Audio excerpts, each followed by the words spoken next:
Baik, kali ini kami akan presentasikan hasil dari mini riset kami dari kelompok 1 dalam mata kuliah pembelajaran IPS terpadu. Sebelumnya, perkenalkan nama saya Ferdinansius Sembiring dengan rekan saya Prisdon Leobardo Pandiangan. Kami memiliki judul mini riset yaitu Kendala Guru dalam Mengajarkan Pembelajaran IPS Terpadu di SMP Negeri 35 Medan. Slide berikutnya.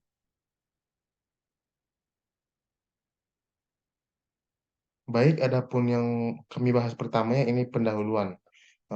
Yang pertama itu adalah latar belakang masalah. Penerapan pembelajaran IPS terpadu menghadapi beberapa tantangan, terutama bagi pendidik yang memiliki latar belakang pendidikan yang tidak selalu sesuai dengan peran pengajar di luar bidangnya. Namun, mata pelajaran IPS memiliki peran penting dalam memahami kehidupan bermasyarakat dan masalah-masalah sosial. Oleh karena itu, seorang guru perlu mengembangkan metode pembelajaran yang kreatif dan bervariasi, termasuk penggunaan media pembelajaran yang menarik perhatian siswa.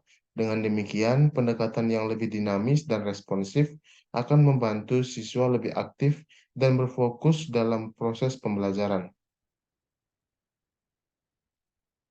Adapun rumusan masalah dari penelitian kami, yakni yang pertama, ada apa saja kendala yang dihadapi guru IPS dalam mengajarkan IPS terpadu di SMP Negeri 35 Medan.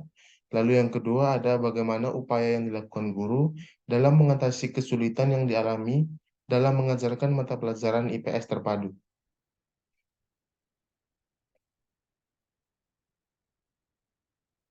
Adapun tujuan penelitian dari penelitian kami yakni berdasarkan rumusan masalah di atas, maka tujuan dari penelitian ini adalah untuk mengetahui kendala yang dihadapi guru IPS dalam mengajar IPS terpadu di SMP Negeri 35 Medan. Dan juga ada manfaat dari penelitian kami yakni yang pertama, bagi sekolah sebagai bahan untuk selalu mendorong guru-guru bidang studi untuk terus meningkatkan kompetensi profesionalnya dalam mengajarkan IPS terpadu. Lalu yang kedua, bagi guru bidang studi yang mengajarkan mata pelajaran IPS terpadu sebagai referensi dalam proses pembelajaran sehingga dapat mengembangkan kompetensi diri dan meningkatkan hasil belajar peserta didik. Lalu yang ketiga, bagi mahasiswa calon guru mampu menyiapkan diri dan meningkatkan kompetensi diri kelak dalam mengajarkan IPS terpadu. Lalu berikutnya ada kajian pustaka. Yang pertama ada kajian teori, pengertian guru. Guru adalah seseorang yang memiliki kewenangan dan tanggung jawab untuk membimbing serta mengarahkan perkembangan murid. Peran seorang guru sangat penting dalam usaha membentuk sumber daya manusia yang memiliki potensi untuk berkontribusi dalam pembangunan. Yang berikutnya ada mata pelajaran IPS terpadu. IPS merupakan kajian yang terpadu dari sejumlah konsep pilihan dari cabang ilmu sosial dan ilmu lainnya melalui pendekatan pendidikan dan psikologis serta kelayakan dan kebermaknaannya bagi siswa dan kehidupannya. Mata pelajaran IPS bertujuan untuk mengembangkan potensi peserta didik agar peka terhadap masalah sosial yang terjadi di masyarakat, memiliki sifat mental positif terhadap perbaikan segala ketimpangan yang terjadi, dan terampil mengatasi setiap masalah yang terjadi sehari-hari, baik yang menimpa dirinya sendiri maupun yang menimpa kehidupan masyarakat.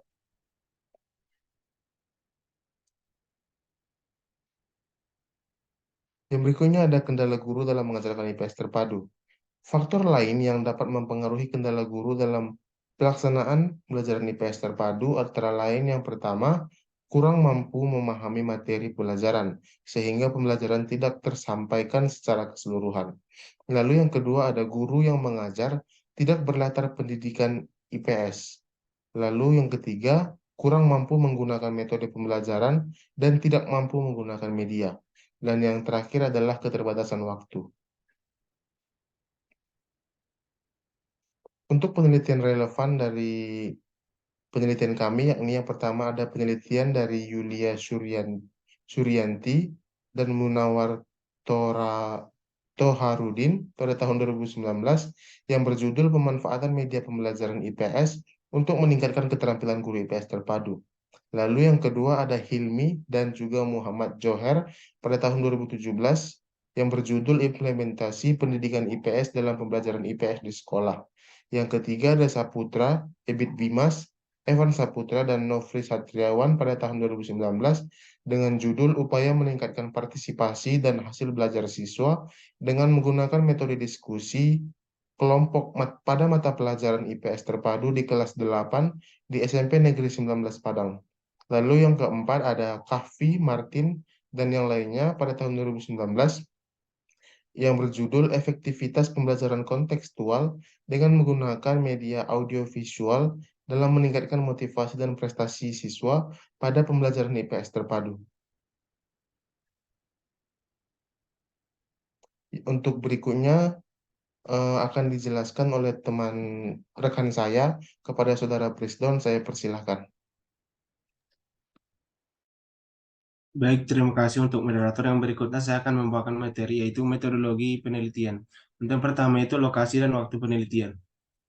Penelitian ini berlokasi di SMP Negeri 35 Medan, Bandar Selamat, Kecamatan Medan Tembung, Kota Medan, Provinsi Sumatera Utara. Waktu penelitian pada Selasa 31 Oktober 2023 pada jam aktif sekolah tersebut. Yang kedua ada informan. Informan dari penelitian ini adalah guru pembelajaran IPS di SMP Negeri 35 Medan, yakni Bapak Dr. Andus Ali Amsah yang sekaligus menjabat sebagai wakil kepala sekolah. Yang ketiga ada teknik pengumpulan data. Teknik pengumpulan data yang dapat digunakan dalam penelitian tentang kendala guru dalam mengajar IPS terpadu di SMP Negeri 35 Medan adalah teknik wawancara. Dalam penelitian ini, teknik wawancara dapat digunakan untuk mengumpulkan data tentang kendala yang dihadapi oleh guru dalam mengajar IPS terpadu di SMP Negeri 35 Medan. Dan berikutnya ada teknik analisis data. Teknik analisis data yang dapat digunakan dalam penelitian tentang kendala guru dalam mengajar IPS terpadu adalah teknik analisis data deskriptif.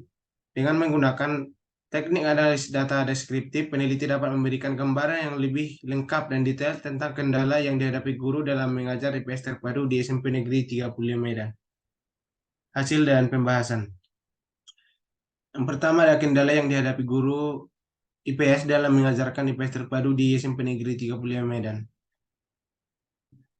Ada beberapa kendala umum yang dialami oleh guru-guru mata pelajaran IPS terpadu di sekolah tersebut, yakni kurangnya pemahaman.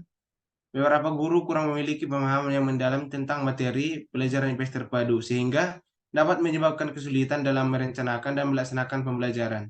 Yang kedua, ada terbatasnya penggunaan teknologi. Beberapa guru kesulitan menggunakan teknologi untuk mengumpulkan informasi tentang komponen-komponen kurikulum yang dapat menghambat kemampuan mereka untuk merencanakan dan melaksanakan pembelajaran yang efektif. Yang ketiga, ada pelatihan guru yang tidak memadai. Perlu untuk menghadiri sesi pelatihan untuk memperdalam pengetahuan mereka tentang IPS terpadu dan mempelajari strategi pengajaran baru. Yang berikutnya ada ketidaktertarikan siswa. Siswa mungkin tidak tertarik pada mata pelajaran sehingga menyulitkan guru untuk melibatkan mereka dalam proses pembelajaran.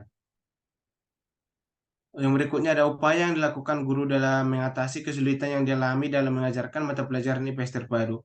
Usaha yang dilakukan untuk menyelesaikan kesulitan dan kendala yang dilalui pada saat mengajar IPS terpadu adalah sebagai berikut. Yang pertama ada mengadakan pelatihan-pelatihan kepada guru tentang pemanfaatan media pembelajaran sebagai sarana belajar. Yang kedua ada penambahan fasilitas belajar. Dan yang ketiga ada menerapkan metode pengajaran yang inovatif.